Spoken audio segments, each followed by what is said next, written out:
Thank you, Senator Warnock. Senator Booker.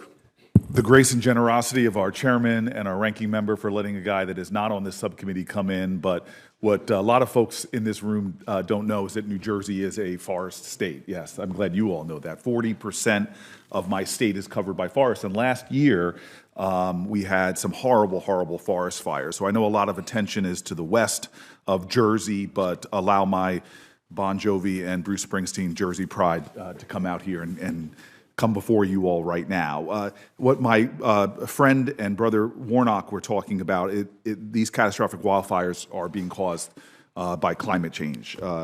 This is because climate change has led to higher temperatures, extended droughts, earlier snow melt, which create higher, drier conditions for longer fire seasons, which we're all seeing, and even, again, worse conditions in New Jersey. And we know that to combat climate change, one of the things we need to do is actually preserve our existing forests. I've been working with our current Secretary of Agriculture, trying to continue a lot of our tree planting efforts, but especially our old growth forests, we just need to get more trees in the ground. We also need to engage in large-scale efforts to reduce the amount of hazardous fuel that has accumulated into our forests, as many people have testified today. Really, the massively scaling up of the amount of prescribed burns that we're doing, I think that's important. But unfortunately, we've seen with an executive order by the president, as well as this version of the Fix Our Forests Act, which passed the House, would do the opposite of this and are instead focused on cutting down our forests, not planting more. And in order to fix this act, which I think it's important, as everybody said, how we work in a bipartisan way, I believe there's some changes that we need to make, and I want to mention a few. In Section 121 of the bill, this would severely restrict judicial reviews of agency actions. These provisions need to be deleted in their entirety, in my opinion. And right now, we're dealing with an administration that will take any action, legal or not, that I'm seeing, that will only check against those illegal actions in the judiciary, and we need to make sure we preserve that ability.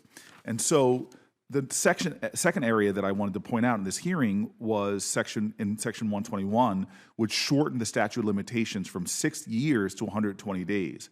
I believe some shortening may be appropriate, but do not believe it should be reduced to less than 1 year.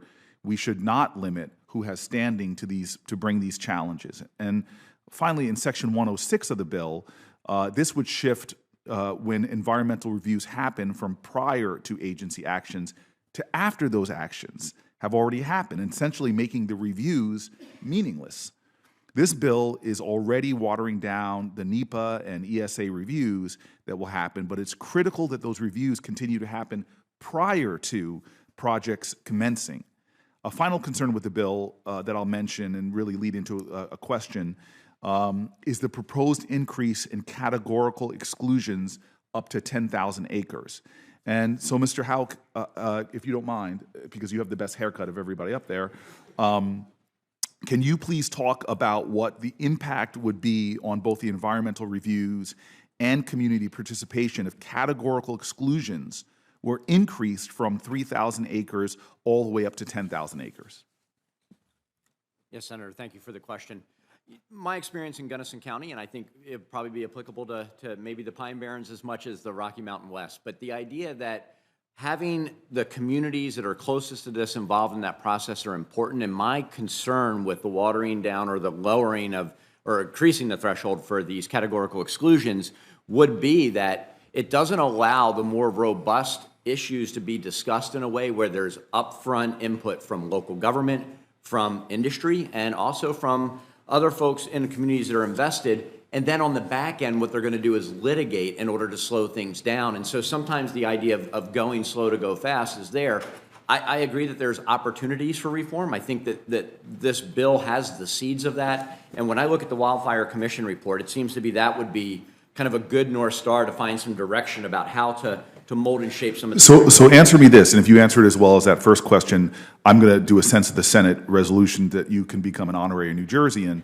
But can you please just sort of expand on your written testimony, which I thought was really pointed, that NEPA and ESA have not been a problem in developing and implementing vegetation management projects, and say more about what the real causes of the delay in project implementation are in your view, because I believe we need to cut bureaucracy and get things done. But it seems like you were saying that the delay in project implementation is not the NEPA and ESA. Yep.